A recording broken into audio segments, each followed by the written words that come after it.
साथियों, लाल किले से प्रधानमंत्री ने बोलते हुए ओबीसी समाज के लिए जो उपहार के रूप में बात कही है, उसे सुन करके आपको क्या लगता है ये समझ लीजिए।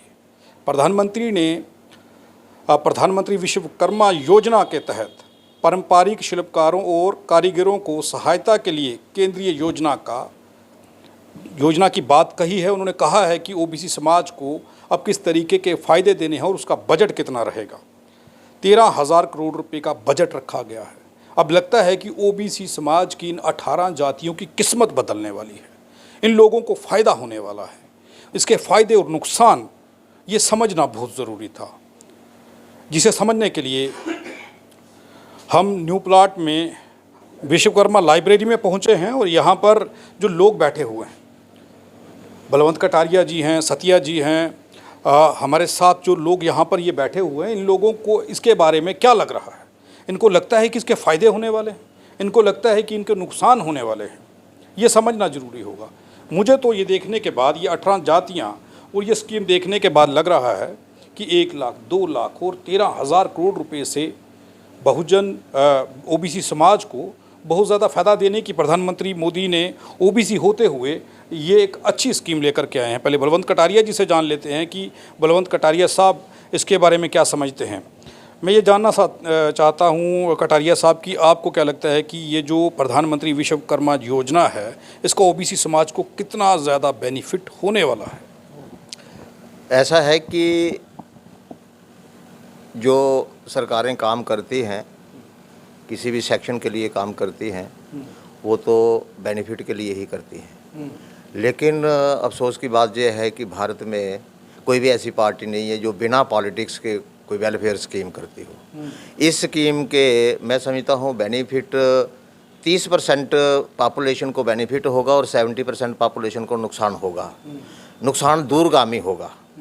जिस जातिवाद को हमने बड़ी मुश्किल से मिटाया और जद्दोजहद करके मिटाया, वो जातिवाद जो है बदकिस्मती से आज भी हमारे समाज में फिर थोपा जा रहा है। फिर उसको इनकरेज किया जा रहा है कि किसी को कहा जा रहा है कि आप अगर जिस जाति के हो तो अपने पिता का काम जो है वो ले लो, करो, हम आपको प्रोत्साहन देते हैं। इंस्टेड कि उसको वजीफ़ा दिया जाए और ये कहा जाए कि बच्चा तू पढ़ और पढ़ लिख के गवर्नमेंट में, सरकार में अपना हिस्सा जो है वो प्राप्त कर।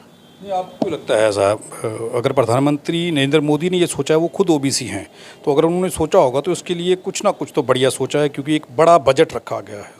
सर, बजट जो है वो ठीक है। बजट स्कॉलरशिप के लिए भी तो रखा जा सकता है।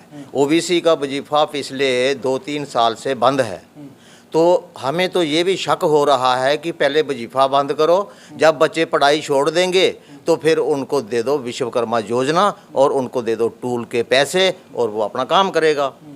तो उससे क्या होगा कि ये जो सेक्शंस हैं, जो डिप्राइव्ड कमज़ोर सेक्शंस हैं, इनकी हिस्सेदारी सरकारी तंत्र में ख़त्म हो जाएगी और वो फिर जो है वो कॉन्स्टिट्यूशन के मुताबिक नहीं रहती। कॉन्स्टिट्यूशन तो ये कहता है कि गरीब से गरीब सेक्शन, कमज़ोर से कमज़ोर सेक्शन भी सरकारी तंत्र में उसकी सहूलियत होनी चाहिए, पार्टिसिपेशन होनी चाहिए, तभी देश मजबूत होता है।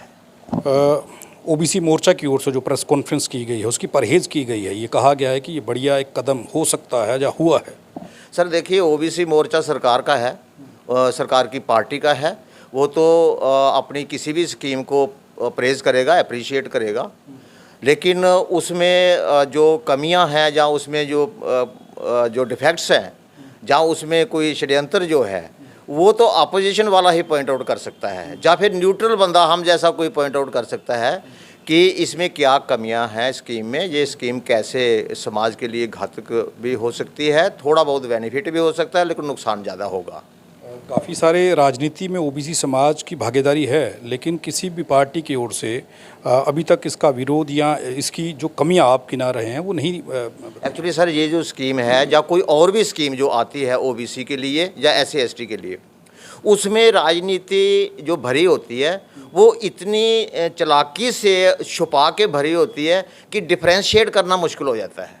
किसी आम आदमी के बस की बात नहीं है कि वो ये पहचान पाए कि इसमें क्या राजनीति है। बहुत मुश्किल होता है, इतनी गहरी तरीके से उसमें छुपाई होती है कि अगर आप देखो ये जो विश्वकर्मा योजना है, अगर ये ओपन फॉर ऑल होती तो हम मान लेते कि स्किल डेवलपमेंट करना है करिए। ये जाति पर आधारित है और 18 जातियां लिखी हुई हैं इसमें कि पहले फेज में 18 जातियों को उनके औजार दिए जाएंगे। तो हमारा कॉन्स्टिट्यूशन ये इजाज़त नहीं देता, जातिवाद तो समाप्त हो चुका है। तो अब अगर किसी को जाति आधारित और जो इसका फार्म भरा जाएगा उसमें कास्ट सर्टिफिकेट लगना है कि क्या तो इस कास्ट से बिलोंग करते हो, फिर आपको ये दिया जाएगा, जनरल वाले को नहीं दिया जाएगा। अब मुझे बताइए कि जो लोहार है वो मुसलमान भी हो सकता है, सरदार भी हो सकता है, क्रिश्चियन भी हो सकता है, हिंदू भी हो सकता है। तो आप इसको जब विश्वकर्मा भगवान के साथ लिंक कर रहे हो तो वो हमारा संविधान इस तरह की इजाज़त नहीं देता। ये स्कीम का नाम जो है ये भी सेकुलर होना चाहिए। सत्य जी, सबसे पहले ये कि प्रधानमंत्री जी का जो नाम है वो यहाँ पर आप देख सकते हैं जो अंकित किया गया है वो बड़ा बड़ा है, और विश्वकर्मा समाज के लोगों के लिए विश्वकर्मा क्या हैं ये भी आप जानते हैं। वो नीचे है प्रधानमंत्री विश्वकर्मा योजना, जो ये लिखा गया है, आपको क्या लगता है कि क्या विश्वकर्मा जी के नाम से इस योजना को शुरू करना ठीक है? कल सारे लोग कहेंगे कि मैं क्रिश्चियन हूँ, गॉड के नाम से शुरू कर दीजिए, मैं मुस्लिम हूँ, खुदा के नाम से शुरू कर दीजिए, मैं सिख हूँ तो किसी गुरु के नाम पे शुरू कर दीजिए। ऐसा आपको लगता है कि ऐसा होना चाहिए? नहीं, ऐसा नहीं होना चाहिए। देखिए, कोई भी योजना चलानी हो, हम सेकुलर स्टेट में रहते हैं, इंडिया एक सेकुलर स्टेट है, तो सेकुलर नाम होना चाहिए। प्रधानमंत्री कॉटेज इंडस्ट्री हो सकता था, स्मॉल स्केल इंडस्ट्री हो सकता था, विलेज इंडस्ट्री हो सकता था। किसी देवता के नाम पर जिसको हम भगवान मानते हैं, हमारी आस्था है, तो मुझे बड़े दुख की बात है कि आपने विश्वकर्मा जी के नाम पर जो योजना चलाई है, और जहाँ तक कि कुछ लोग अपनी जात के साथ भी विश्वकर्मा लिखते हैं। तो अगर ये योजना चलाई है तो ये सब के जो मेरे साथी ने पहले कहा बोला है कि ये पर्टिकुलर उन लोगों के लिए नहीं होनी चाहिए कि जो उसमें कास्टिज्म में पैदा हुए हैं। तो फिर ये देवी देवताओं के नाम से ये तो एक बहुत बड़ा एक षड्यंत्र है और लोगों को एक गुमराह करने वाली बात है कि आज के युग में 21वीं सदी में हम कहीं और कहाँ जा रहे हैं, हम देश को कहाँ ले जाना चाहते हैं। हम उस जातिवाद की लकीरों को, उस दीवार को, उसको गिराना चाहते हैं और देश को एक लड़ी में पिरोना चाहते हैं। ये हमारा भावना होनी चाहिए, ना कि हम दोबारा 5000 साल पीछे ले जाएं लोगों को आगे जाने के बजाय। विश्व गुरु तो कहाँ रहा, जहाँ तो पता नहीं कौन कौन से ये गुरु पैदा कर देंगे हमारे लिए। तो ये मैं इसको ठीक नहीं समझता हूँ, ये सरासर गलत है। अगर लिखना है आपने तो विश्वकर्मा शब्द को जल्दी से जल्दी डिलीट करना चाहिए, हमें इस पर आपत्ति है। एक नंबर देखिए, प्रधानमंत्री नरेंद्र मोदी ने लाल किले से खुले में ये कहा है। आप लोगों का कहना है कि ये षड्यंत्र के तहत हुआ, लेकिन खुलेआम लाल किले से भाषण देते हुए जब प्रधानमंत्री ने इस योजना का वहाँ से उन्होंने इस योजना को जब अनाउंस किया, उन्होंने इसके लिए कह दिया कि ये योजना शुरू करने जा रहा हूँ, उस दिन से लेके अभी तक किसी की प्रतिक्रिया नहीं आई है, किसी ने इसका विरोध नहीं किया है। आज पहली बार आप विरोध। देखिए, माननीय प्रधानमंत्री जी ने तो थालियाँ कटोरे बजाकर कोविड को भी भगाना चाहा। वो कौन सा इलाज था? कोविड के लिए तो मेडिकल लाइन है। तो जो अपने मुंह से जो शब्द बोलते हैं, जा तो शायद मैं पीछे चला जाऊं तो उनको टैक्सला का पता नहीं है, टैक्सला कहाँ है, इंडिया में है या पाकिस्तान में है। तो जहाँ तक ये नॉलेज होना चाहिए, ये एक षड्यंत्र है कि लोगों को विश्वकर्मा में डाला जाए। और विश्वकर्मा देवता है, इसको सब मानते हैं, जो उसमें काम करते हैं लोग वो सब मानते हैं, उनकी आस्था है। तो मैं इसका खंडन करता हूँ। विश्वकर्मा शब्द को जल्दी से जल्दी मिटाना चाहिए। और पर्टिकुलर जो कास्ट के लिहाज से ये दापा हम पर थोपा गया है कि आप लोग वही पुरातन काम करो जो पहले करते थे। हमें तालीम से, हमें एजुकेशन से, शिक्षा से डाइवर्ट करके हमारे लोगों को उसी खेमे में ले जा रहे हैं जहां 5000 साल पहले थे हम। हमारे लिए वही स्कूल बंद हो गए, हमारे लिए कॉलेज बंद हो गए, यूनिवर्सिटियां बंद हो गई, हमारे लिए एक नया एक चैनल खोल दिया गया, नई खिड़की खोल दी गई, हमारे लोगों को गुमराह किया गया। भोले भोले भाले से लोग हैं, उनको ये कहा गया जी आप वो पुरातन काम करो। कौन नहीं कर सकता जी? हमारे लिए वो ज़रूरी था कि मैं तो आई बिलोंग टू कुम्हार कम्युनिटी, को मेरे लिए ज़रूरी है कि मैं मिट्टी के बर्तन बनाऊं। मिट्टी के बर्तन कोई बना सकता है, आप स्किल किसी को भी दे सकते हो। ये पर्टिकुलर क्यों ये थोपा गया है? और इसके पीछे यही भावना है कि वो लोग वही काम करते रहे जहाँ थे वो, और इसे आगे ना जा सके, ना उनको पढ़ने का समय मिले। जहाँ तक कि मेरे साथी ने पहले कहा है कि आपने 13,000 करोड़ का बजट बनाया। जब आप देश का बजट बनाते हो, क्या ओबीसी के लिए अलग वहाँ रखते होगे प्रावधान? वहाँ तो आप रखते नहीं हो, क्योंकि आपके पास सेंसेस ही नहीं है, तो आप उनके लिए प्रावधान कैसे रखोगे? जब तक पता नहीं है लोग कितने हैं तो कितना पैसा उनके लिए रखोगे? एसटी के लिए रखते हो, एससी के लिए रखते हो, तो ओबीसी के लिए कहाँ रखते हो? जे ओबीसी के लिए 13,000 करोड़ आपने उनको टूल लेने के लिए, उनको गुमराह करने के लिए, उनको पीछे बिखेरने के लिए रख दिया। वरना 2 साल से ओबीसी के बच्चों के लिए स्कूलों में post matric, pre matric scholarship बंद कर दिया गया है। जो बच्चे पढ़ते थे, जो पढ़ना चाहते थे, घर में छोटी मोटी उनको खर्चा मिलता था, उनको वो भी बंद हो गया। अब वो बच्चे कहाँ पढ़ेंगे? जे आपने उन लोगों के पढ़ाई के लिए एक बैरियर खड़ा कर दिया, एक खड्डा निकाल दिया कि वो पढ़े ना, तो उनको शिक्षा से वंचित किया जाए और उनको डाइवर्ट किया जाए, वो इधर काम करें। क्यों हमारे लोग जज नहीं बन सकते? हम एमपी नहीं बन सकते, हम एमएलए नहीं बन सकते, हम आईएएस नहीं करते, आईपीएस के नहीं कर सकते? उधर क्यों नहीं ले जाना चाहते हमारे लोगों को? हमारी वो रिजर्वेशन कोटा होना चाहिए, वो होना चाहिए था। ये जो काम है ये तो कोई भी कर सकता है, ये हमारे ऊपर क्यों थोपा जा रहा है? आप भी करो ना, आप भी तो ओबीसी के हो, जो आपका व्यवसाय था आप करो। जो इस बात पर चर्चा करना जो ज़रूरी था, और मैं वहाँ तक पहुँचने की कोशिश कर रहा हूँ कि हर जगह से हर बात का एक जवाब जो है वो मिल सके मुझे। 1000 साल आगे तक जो फैसले नरेंद्र मोदी ने लिए हैं, प्रधानमंत्री ने, उन्होंने लाल किले से कहा है कि जो फैसले मैं लेने जा रहा हूँ ये फैसले 1000 साल तक चलेंगे, और इन 1000 सालों में क्या होगा? आप क्या समझते हैं कि ओबीसी, एससी, एसटी, ओबीसी समाज को एक बढ़िया मौका मिलेगा या फिर कुछ और होने वाला है? सर ऐसा है, जो ओबीसी समाज इस यूटी, जम्मू कश्मीर यूटी की बात कर रहे हैं, 1992 में हमारा मंडल कमीशन लागू हुआ और उसकी डिमांड हम आज भी कर रहे हैं, लेकिन अभी तक यहाँ पर वो इम्प्लीमेंट नहीं हुआ। उसके लिए हम जद्दोजहद कर रहे हैं, लेकिन इन्होंने एक और चैप्टर खोल दिया। बच्चों के स्कॉलरशिप बंद कर दिए, 2 साल 3 साल से वो बंद पड़े हुए हैं, और बच्चे एजुकेशन छोड़ के जो है वो अब घरों में बैठे हुए हैं। और इन्होंने दूसरा खोल दिया, अगर 13,000 करोड़ रुपया इन्होंने सेंक्शन का उधर से ऐलान किया हुआ है कि 13,000 करोड़ रुपया जो इनको दिया जाएगा ओबीसी को, जिसमें ये 18 जाति हैं विश्वकर्मा योजना के तहत।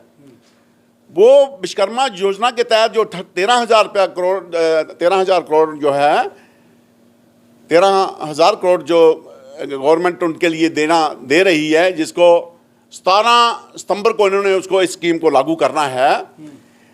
पहले तो उन बच्चों के स्कॉलरशिप तो दे दो, ताकि वो अपनी एजुकेशन की तरफ जाएं। वहाँ पर एजुकेशन से ही वो आईएएस, आईपीएस, डॉक्टर्स, इंजीनियर्स बन सकते हैं। ये जो काम है ये तो सारे लोग कर रहे हैं, हर जातियां कर रही हैं, तो उनको आप देना है तो सबको दे दो। उसमें विश्वकर्मा योजना का नाम रखने का कोई नहीं बनता है। ये तो एक ऐसा है कि ये जो विश्वकर्मा जातियां थी, लोहार, तरखान, जो जितने भी जो काम करने वाले लोग थे, उनको अब उसी लाइन पे ले जाने की कोशिश कर रहे हैं, ताकि वो अपना काम करें और एजुकेशन का, रिजर्वेशन का वो ना मांगे। ये ऐसा है। तो 1000 साल की जो बात कर रहे हैं, ये कुछ नहीं होने वाला, कोई ऐसी उसमें वो नहीं होगा। ये सिर्फ है कि उन जातियों को दोबारा जो पुराना सिस्टम था उस पर लाने की कोशिश कर रहे हैं। ये मेरा कहना है इसके लिए। आप क्या समझते हैं कि दोबारा से जाति व्यवस्था जो है वो खड़ी करने की कोशिश की? बिल्कुल ऐसा हो रहा है। आपका कॉन्स्टिट्यूशन भी चेंज होने जा रहा है, उसमें भी अमेंडमेंट करेंगे।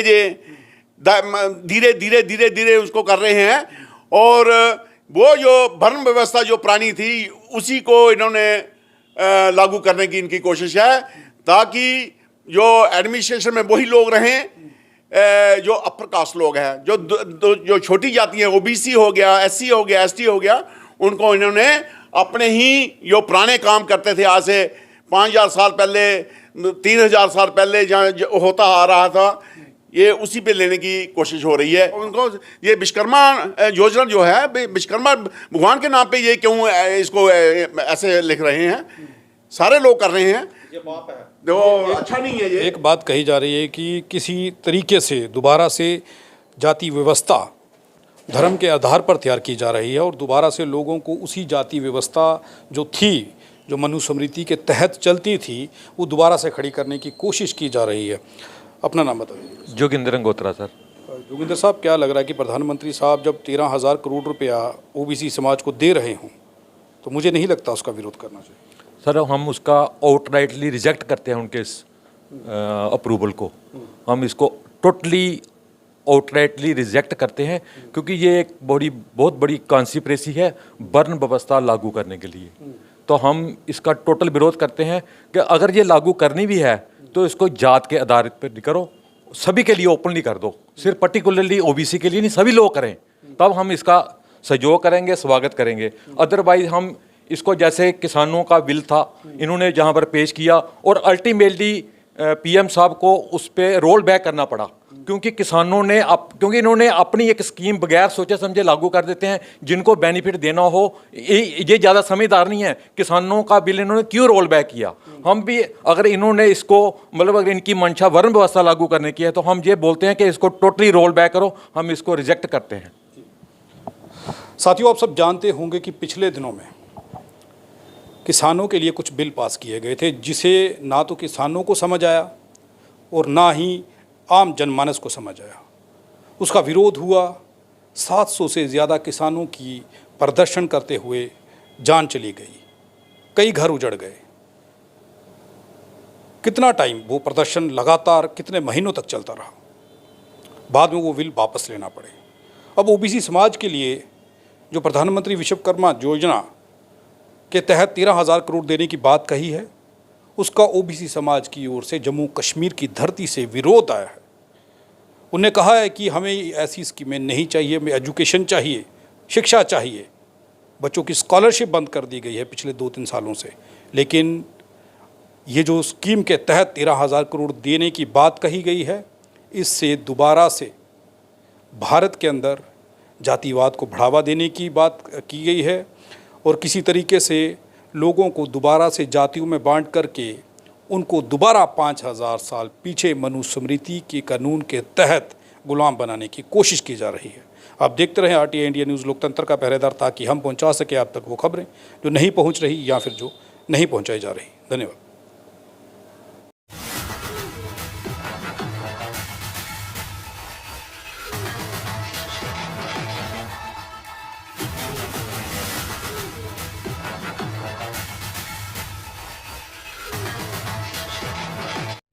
अगर आप भी चाहते हैं कि RTI इंडिया न्यूज़ आप सबकी आवाज़ इसी प्रकार उठाता रहे, तो RTI इंडिया न्यूज़ की आर्थिक सहायता करें। हर माह 99 रुपये दे करके RTI इंडिया न्यूज़ की सपोर्ट करें, ताकि RTI इंडिया न्यूज़ इसी प्रकार आपके मुद्दों को उठा सके और सरकार के कानों तक पहुंचा सके।